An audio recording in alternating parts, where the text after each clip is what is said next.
The first things you notice about New Mexico are its vast landscapes and the wide-open glory of its skies. Then you hear the quiet.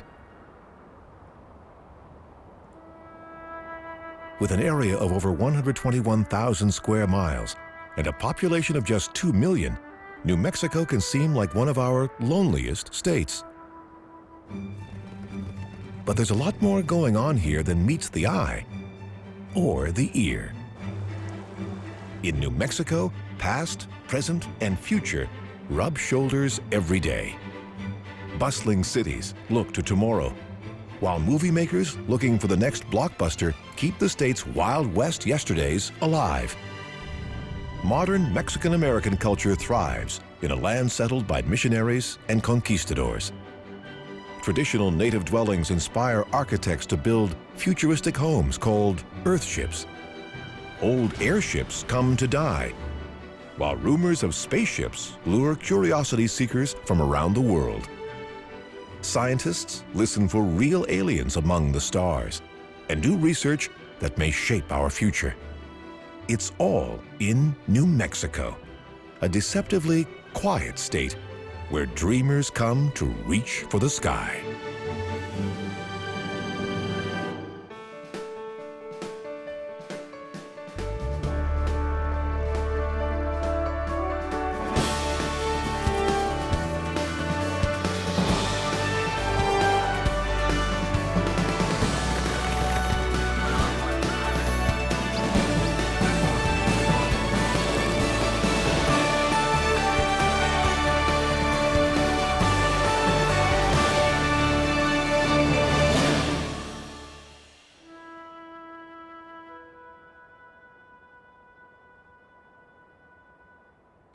New Mexico has all the quiet you'll ever need. And it's not just the kind of quiet you can hear.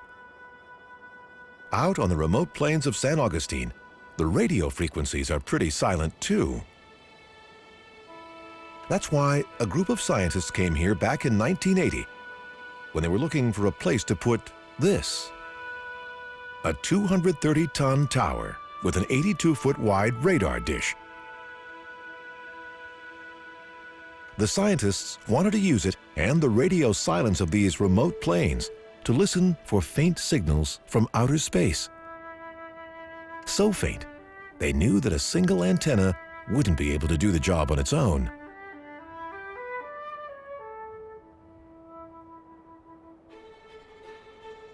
So they built 27 of the dishes to capture the data they were after. They call them the Very Large Array. The antennas are mounted on 39 miles of train tracks, so the researchers can move them around the desert floor in order to fine-tune their observation of signals that started their journey to this corner of New Mexico billions of years ago. In the 1997 film Contact, a scientist, played by Jodie Foster, came here to listen for extraterrestrial life. Researchers here haven't yet heard ET, but what they have learned so far has revolutionized our understanding of black holes and young stars, allowed scientists to trace complex gas motions at the center of our own Milky Way, and shown us the furthest edges of the universe. New state-of-the-art electronics and software will increase the array's sensitivity by a factor of 10, ensuring that astronomers can continue to search the skies and that this futuristic addition to New Mexico's ancient landscape will endure.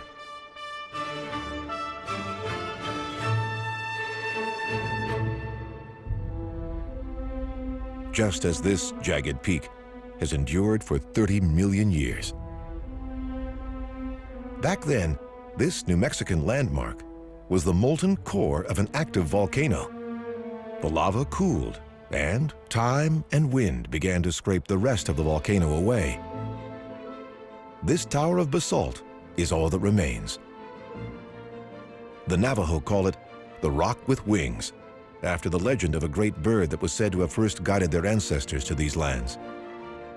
European-American settlers renamed it Ship Rock in honor of its nautical silhouette and the way it seemed to move along the horizon. Today, people come from around the world to see it sail the desert and pay their respects to a seemingly eternal symbol of New Mexico's timeless beauty.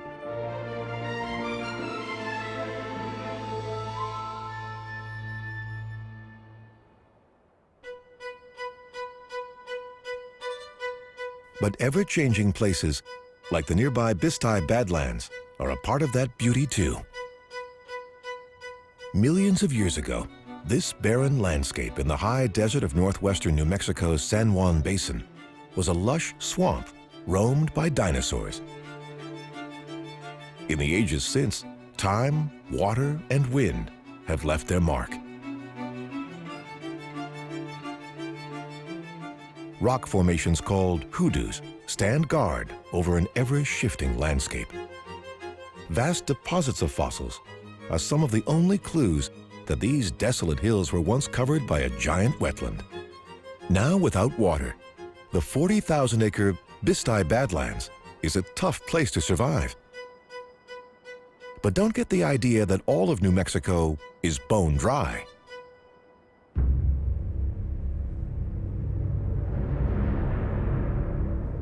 In the north, the Rio Grande flows into this state from its headwaters in Colorado's San Juan Mountains, bringing green along with it. As the river flows south, its course is set by a unique geological feature that is literally splitting New Mexico in two. They call it the Rio Grande Rift.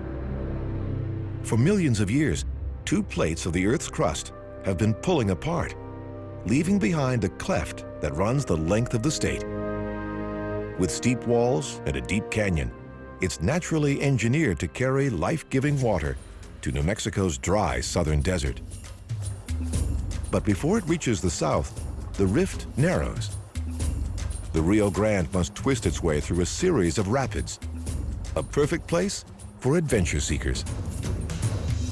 Designated a wild and scenic river in 1968, this part of the Rio Grande draws crowds of whitewater rafters eager to test their skills. Called Orilla Verde, or Green Riverbank, this 6-mile stretch of rapids lies 800 feet below the rim of the gorge. Rafters navigate around the massive boulders that have come to rest in this riverbed. From above, it's possible to see how the Rio Grande's jagged path through the flat desert floor has created a stark, beautiful landscape. But the most breathtaking sight along this chasm may be human-made. Built in 1965 along U.S. Highway 64, the Rio Grande Gorge Bridge leaps across the rift 650 feet above the river, making it the second highest expansion bridge in the United States. Farther south, the cliffs fall away as the Rio Grande brings the gift of water to central New Mexico, just as it has for millions of years.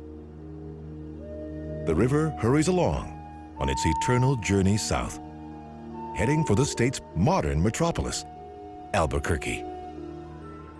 Home to the University of New Mexico and the heart of the state's economy, Albuquerque is New Mexico's largest city.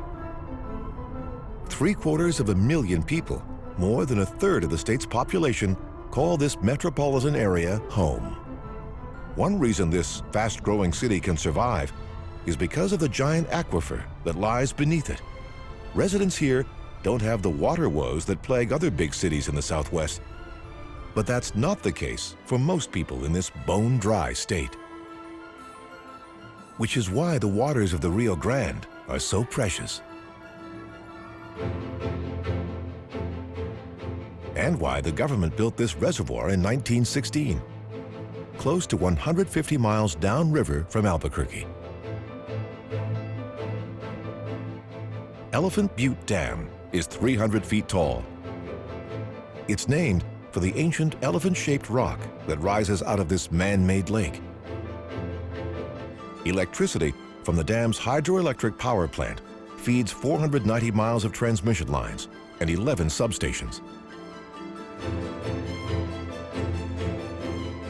But it's the water from the reservoir that's turning thousands of acres of New Mexican desert green. Nurturing acres of pecan groves like these and dozens of other crops. Creating the closest thing to a breadbasket this desert state will ever know. The Rio Grande's life-giving water makes this transformation possible. But for millions of years, New Mexico has also been shaped and reshaped by a much deadlier force.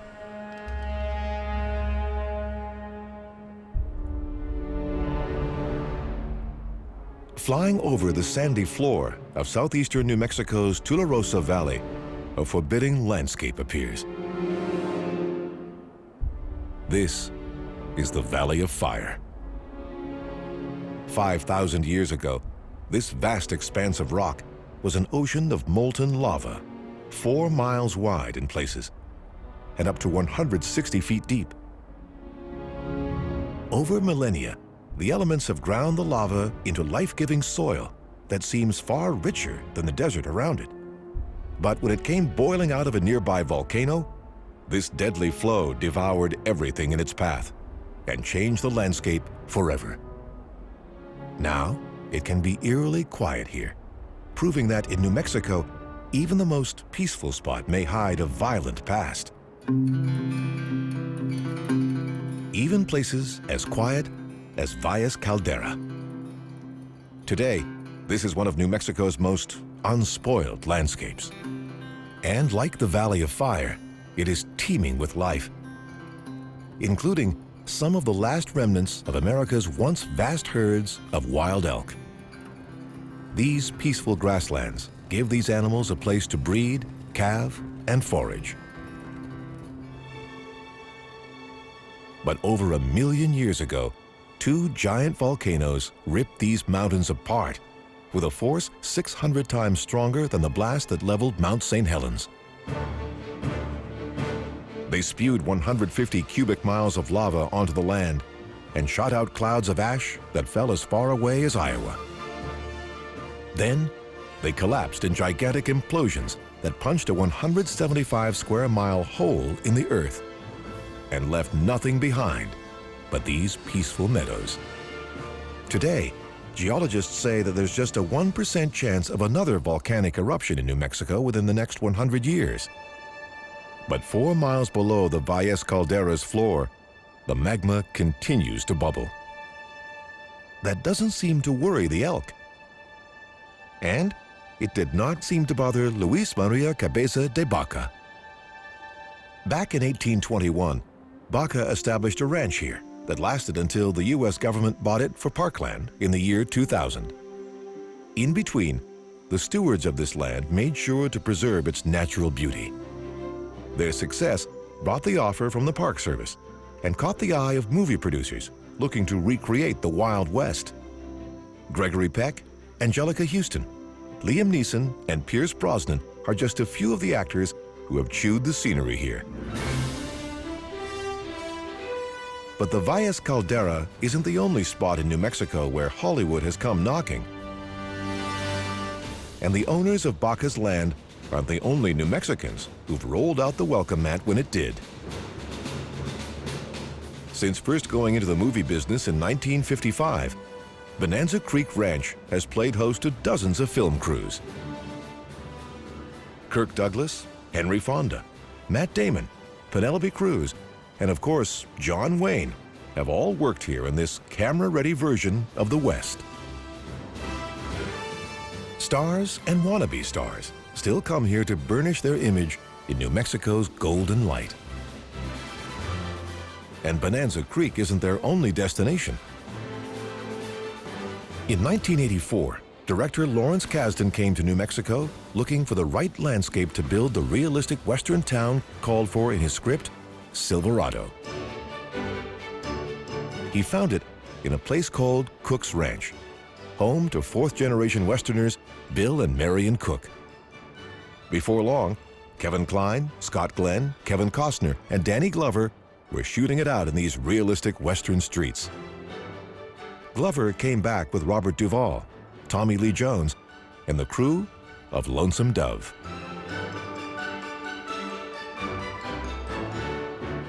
Today, Bill and Marion continue to rent out the sets and to welcome the stars, directors, and crews that have been coming and going here ever since. But there's a lot more to New Mexico's Western history than fictional gunfighters and Hollywood hype.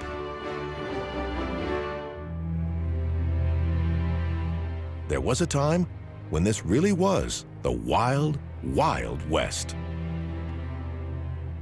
For most of the 19th century, real cowboys and Indians waged a bitter and ultimately tragic war over this land. And few things angered the region's native peoples more than the thousands of wagons that cut these deep ruts across miles of land, bringing the first flood of American settlers to New Mexico along the famed Santa Fe Trail. The trail started on the banks of the Missouri River and headed west across the Great Plains. For over 50 years, it was the main route into New Mexico from the east, reaching all the way to Santa Fe.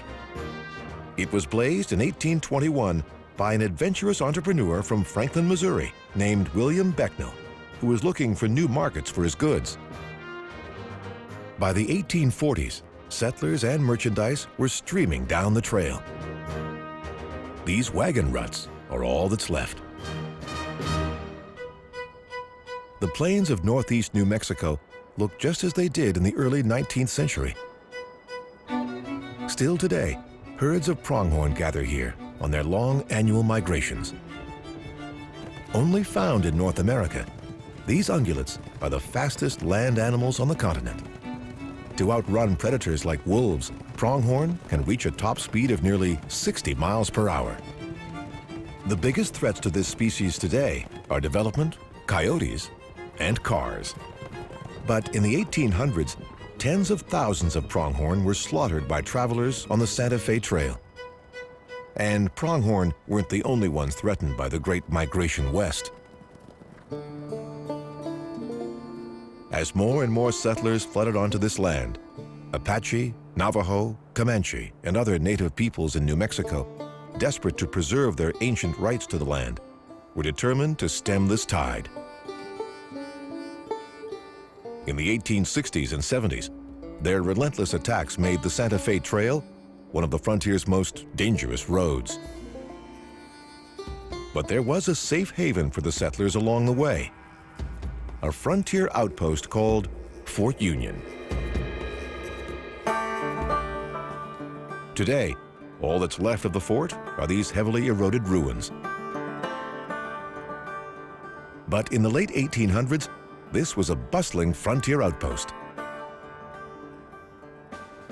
From here, the U.S. cavalry sallied out into the desert to put down native uprisings and protect the settlers' interests. Then, with the arrival of the train in New Mexico and the end of the Indian Wars in 1879, both the Santa Fe Trail and Fort Union were suddenly obsolete. The fort closed for good in 1891. Local settlers soon began scavenging bricks and wood from its walls. Time and the elements did the rest. It's hard to blame the scavengers. In these high-altitude plains, building materials can be hard to come by.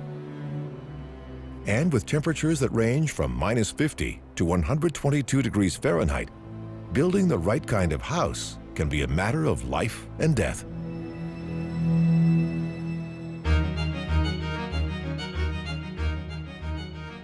Now, an eco-visionary named Michael Reynolds thinks he's figured out the best way to do it.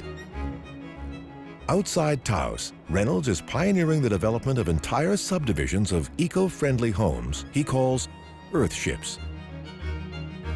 And just like the settlers near Fort Union, he's doing a lot of it with stuff he's scavenged.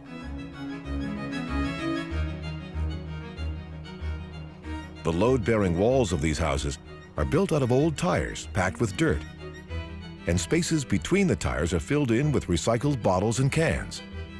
Then, the walls are plastered and finished. To keep the houses as green as he can, Reynolds carefully situates them to allow passive solar heating and burrows them into the ground to keep them cool in the desert heat. Buyers can either choose a stock blueprint or work with Reynolds to create their own dream home. But no matter how whimsical the design, they are all eminently practical. According to Reynolds, his Earthships cost no more than an ordinary house, making it possible for anyone to live well while leaving a light footprint on the desert land.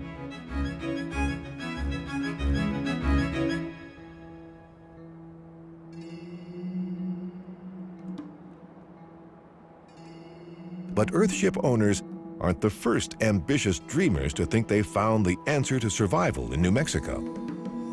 This state is littered with the bones of ancient cities that started big, then withered under the merciless desert sun. The remains of one of the biggest still lie scattered across the floor of the remote Chaco Canyon. Starting around the year 800, a people known as the Anasazi built a series of great houses and ceremonial centers here. Huge stone buildings overlooking broad public plazas were linked by a complex system of roads that may have stretched all the way to the Aztec Empire in what is now Mexico.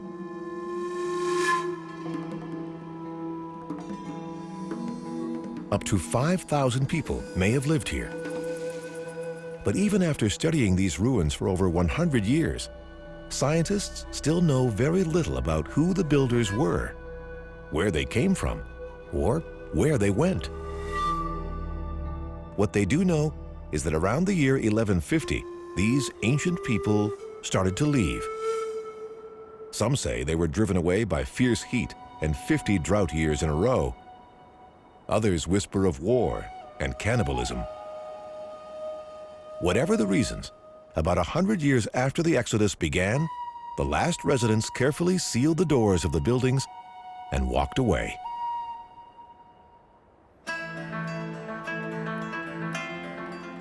A few of them may have ended up here, in Bandelier National Monument's Frijole Canyon, where New Mexico's next experiment in sustainable design was just taking off.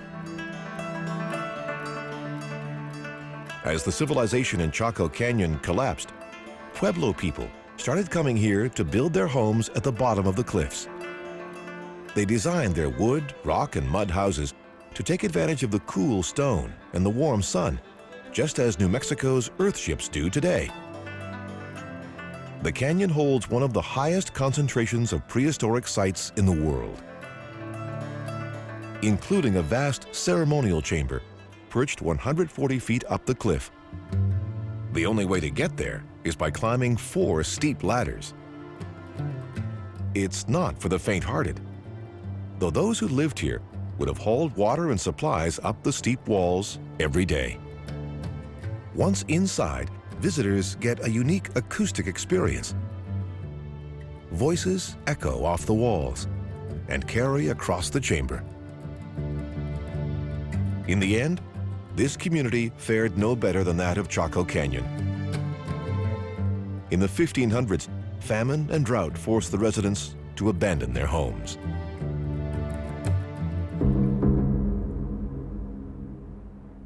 But today, one native community is living almost exactly as they did hundreds of years ago, on the very top of this mesa. It's called Acoma Pueblo, and is the oldest continuously inhabited site in the United States. Over 800 years after the first homes were built here, the people of Acoma still survive in this harsh land, just as their ancestors did, in sturdy houses made of mud and straw bricks covered in earth. The thick walls of these dwellings keep their owners warm in the winter and cool in the summer. This building type has been used in hot, dry climates around the world for thousands of years. Today, it's often identified by the Spanish word for it, adobe. But Acoma's founders weren't just practical, they were also deeply spiritual.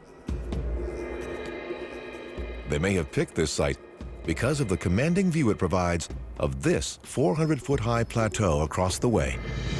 It's called Enchanted Mesa. the Acoma have long revered it as the dwelling place of their gods. But when Spanish conquistadors first arrived here in 1540, native beliefs like this came under attack. Spanish missionaries were determined to impose their own religion on New Mexico's native people. In 1629, they put their new subjects to work, building Acoma's Mission San Esteban del Rey, in the style of the native adobe dwellings surrounding it. Its tall, thick walls kept the congregation cool. It was built without windows, so that the church could double as a fort, or maybe so that reluctant converts couldn't get away. Today, it stands over Acoma as a symbol of Christian conquest, just as similar adobe-style churches loom over most Pueblo communities in the state. But the most celebrated adobe church in New Mexico isn't in a pueblo. It's San Francisco de Assisi Mission in the city of Taos. Construction of this church began in 1772 in the purest adobe style.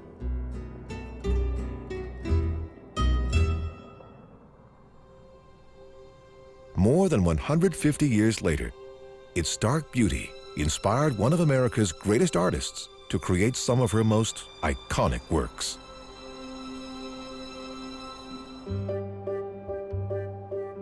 The great American artist Georgia O'Keeffe once said, "If you ever go to New Mexico, it will itch you for the rest of your life." O'Keeffe first came to this state in 1917 at the age of 30. From then on, she said later, "I was always trying to get back there." By the time she finally returned in 1929, O'Keeffe was an up-and-coming New York painter looking for a change of scenery and a little peace and quiet. For the next 2 decades, she came back to New Mexico almost every year. In 1949, she left New York for good and settled in this valley north of Santa Fe in a place called Ghost Ranch. From then on, the landscape around the valley was the principal subject of her art. She painted some of its landmarks over and over again. Kitchen Mesa, which looms over the north end of the ranch, was a beloved subject. But the natural landmark O'Keeffe may have loved the most was a flat-topped mountain to the south called Pedernal. "It's my private mountain," she explained. "God told me if I painted it often enough, I could have it." O'Keeffe loved many of New Mexico's human-made landmarks too. Her paintings of the bare walls and simple adobe forms of San Francisco de Assisi Mission in nearby Taos are some of her most famous works.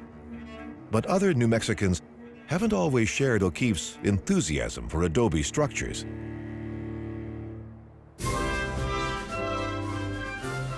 Albuquerque's San Felipe de Neri Church was built in 1793 with 5-foot-thick adobe walls. But later congregations chose to hide its Pueblo origins behind European-style architectural details. And nearby, in 1869, the adobe St. Francis Cathedral was completely torn down and rebuilt in a Romanesque revival style by a newly appointed French bishop.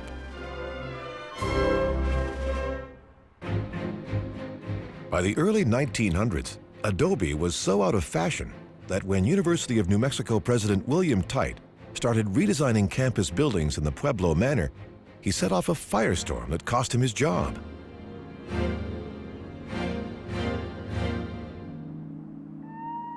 But just a few years later, a new fad for indigenous American architecture would spark a Pueblo revival building boom. Today, Pueblo adobe-style buildings are everywhere in New Mexico. They sprawl across the once pristine landscape. The truth is, most of these houses aren't really adobe at all. Their walls are often just studs and foam insulation, slathered with painted concrete.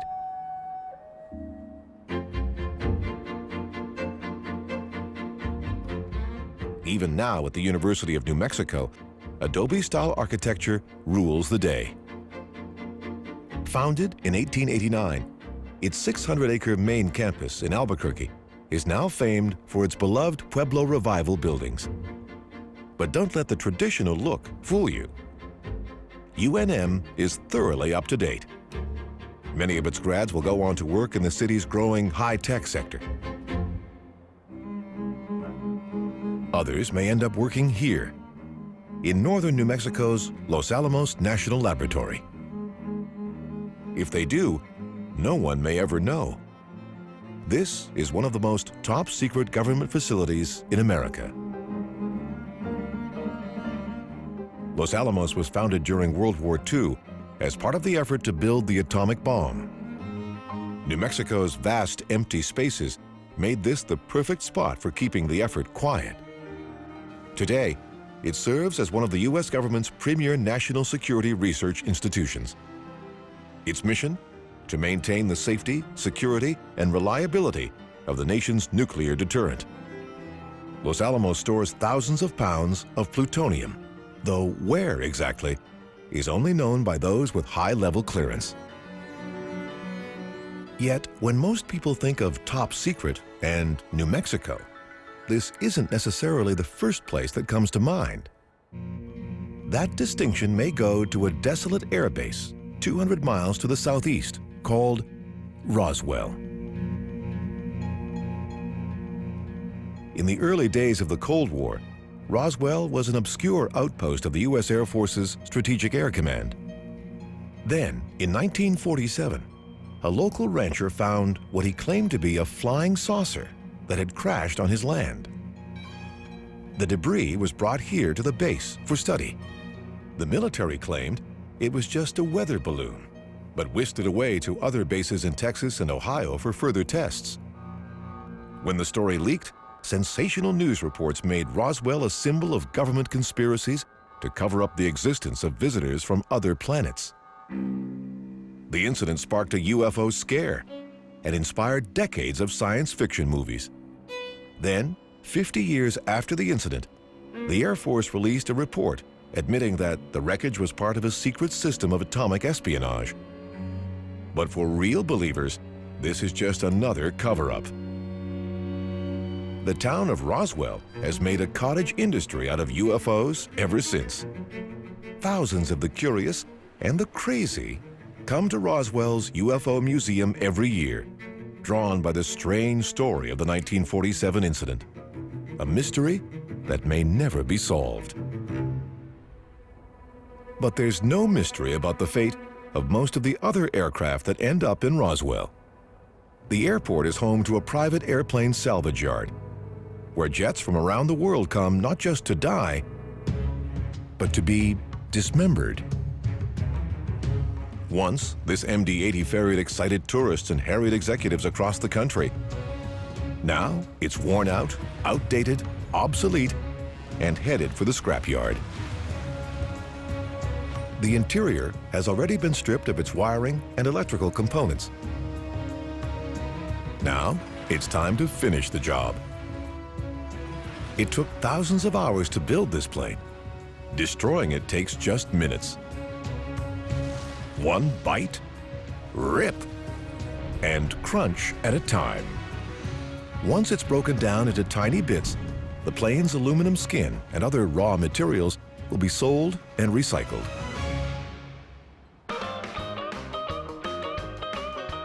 These jets are just waiting their turn, but one will be spared destruction.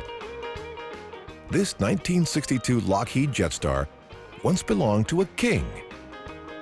The king of rock and roll, that is, Elvis Presley himself.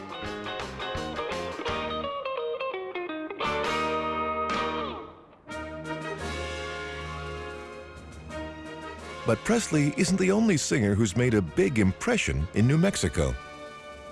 Every summer, music lovers come here to the Santa Fe Opera House to listen to up-and-coming singers and top stars perform many of the greatest operas ever written. Some of them may take a side trip to nearby Tusuki to visit the Shidoni Sculpture Garden, an 8-acre display of modern sculpture. It's just one part of the region's thriving gallery and museum scene. But Santa Fe isn't just the center of New Mexico's cultural life. For hundreds of years, it's been the center of the state's political life as well. In 1610, King Philip III of Spain's royal governor, Pedro de Peralta, named the tiny village of Santa Fe as his capital and began construction of a home for his new administration. That building, now known as the Palace of the Governors, is the oldest government building in America. The plaza it faces remained the center of Spanish life in New Mexico until 1821, when the Mexicans threw the king's men out. Then, in the 1840s, friction between the new nation and the U.S. led to the Mexican-American War. On August 18, 1846, U.S. Army General Stephen Watts Kearny marched his troops into the plaza and raised the American flag over the palace, where it still flies today. 5 years later, Santa Fe became the capital of New Mexico Territory after Mexico ceded its former state to the U.S. in the Treaty of Guadalupe Hidalgo.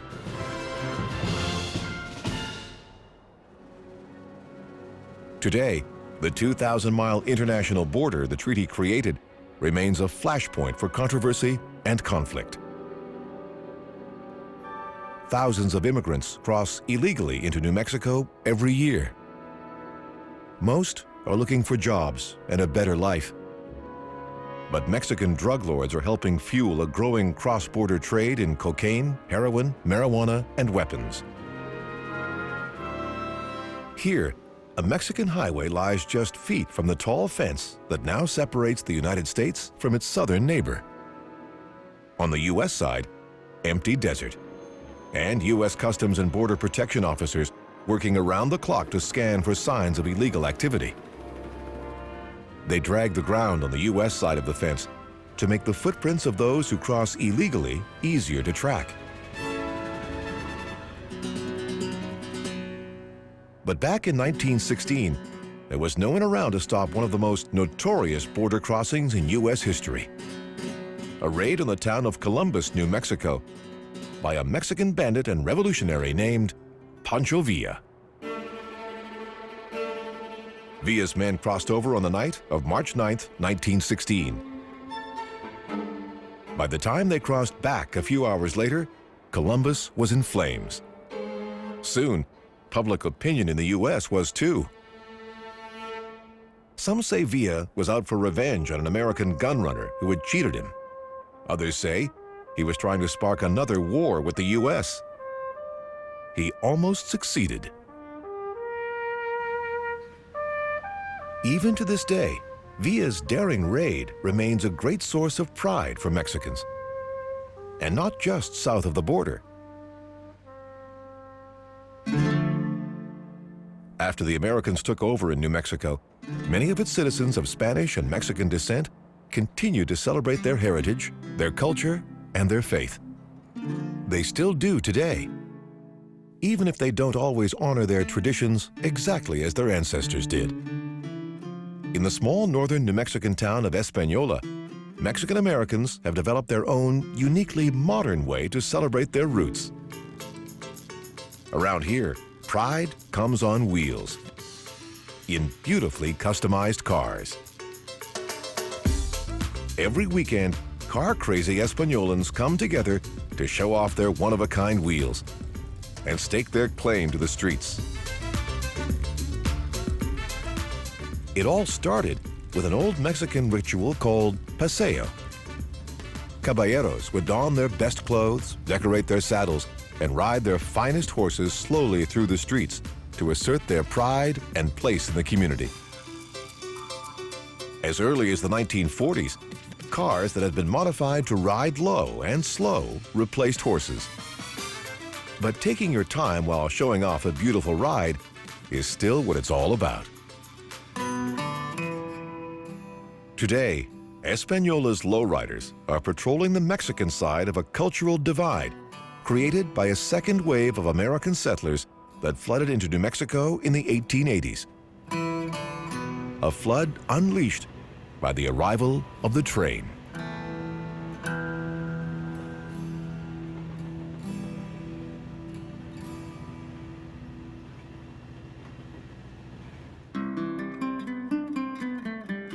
There's nothing in the world quite like the sight of Las Vegas rising out of the western desert. Las Vegas, New Mexico, that is.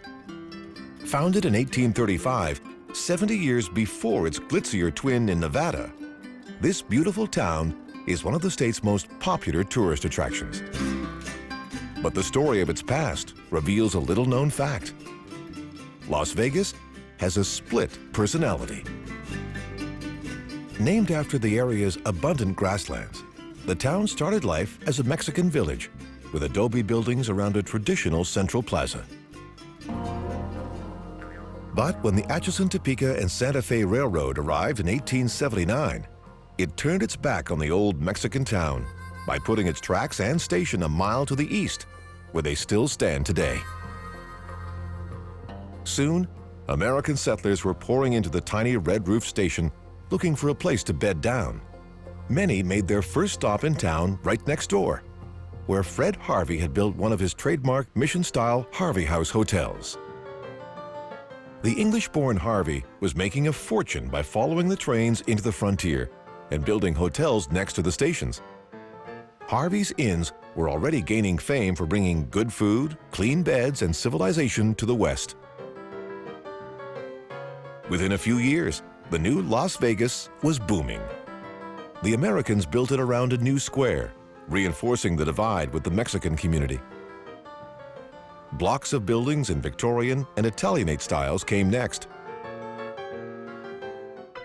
Before long, the new Plaza Hotel was giving Fred Harvey a run for his money. Teddy Roosevelt rounded up his Rough Riders here. More than a century later, the Coen brothers and Javier Bardem arrived to film scenes for No Country for Old Men. The hotel is just one of over 900 historic structures in a variety of late 19th and early 20th century styles that still stand in the new part of Las Vegas.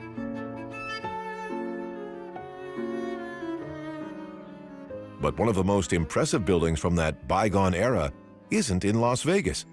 It sits on a rocky hillside 5 miles outside of town. Today, it's called the Montezuma Castle and serves as the campus of the Arm & Hammer United World College of the American West. But in its heyday, it was the Phoenix Hotel, an elaborate resort built by the railroad in 1886 to drum up business for its trains. With its stunning main building overlooking natural hot springs, beautiful landscaped grounds, gardens with elaborate fountains, and its own spur rail line, the Phoenix seemed to have everything it needed to do the job. But the hotel closed in the 1890s when luring American tourists to New Mexico proved tougher than the railroad tycoons expected. Maybe they were just ahead of the times. Today, New Mexico is a mecca for visitors from around the world, thanks in part to the state's incredible natural beauty.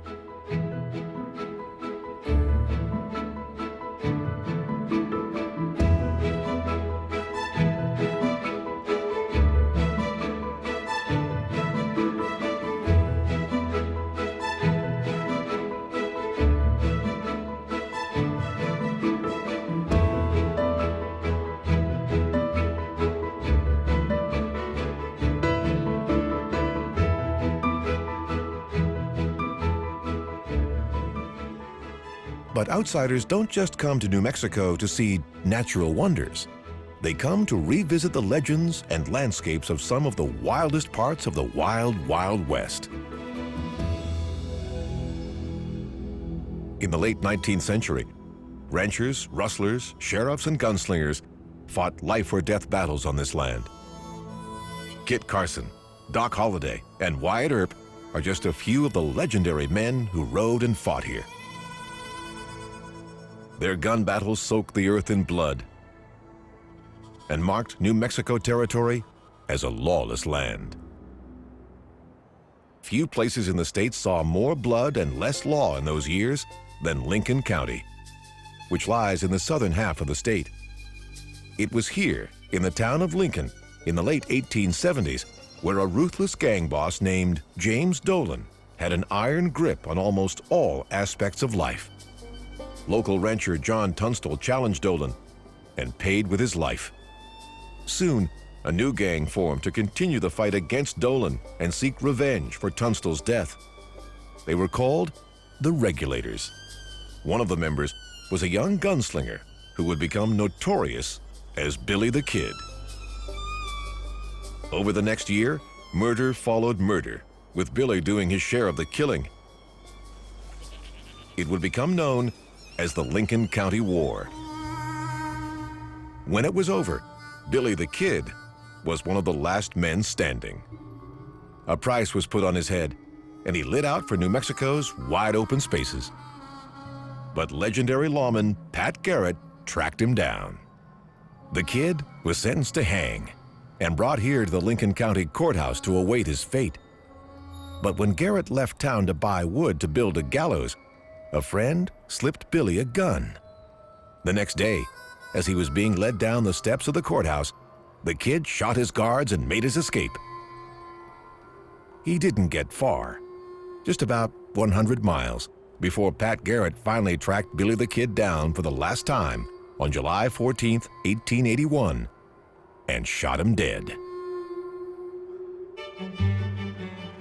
By the end of the century, the Kid's lawless frontier was dead too. On January 6, 1912, New Mexico went from territory to state, with Santa Fe continuing as the capital.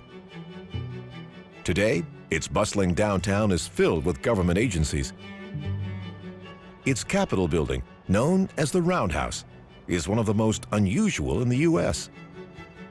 It was modeled after the Zia Pueblo sun sign, with 4 rays, representing the 4 seasons, 4 directions, and 4 phases of life.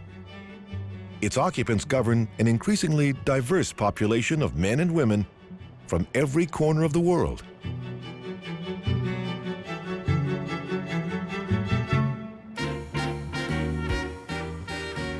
Some of them, or their parents or grandparents, may have arrived by way of Albuquerque's Central Avenue, back when it was part of one of the hippest highways in America, Route 66.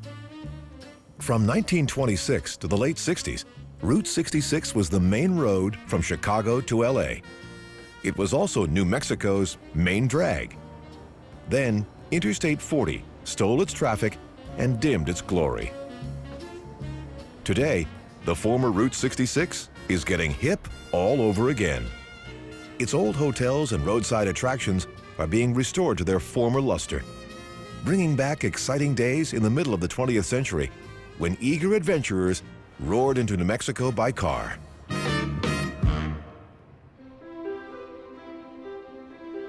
But in the 21st century, the real adventurers aren't coming to New Mexico to drive automobiles. They've got something in mind that's literally a lot more far out. Here, on the ancient Jornado del Muerto Plain, the state of New Mexico, billionaire Richard Branson and a group of private investors are building the world's first purpose-built commercial spaceport. If all goes as planned, spaceships will start blasting off from here very soon, taking private citizens who can afford to pay hundreds of thousands of dollars each for a trip to outer space.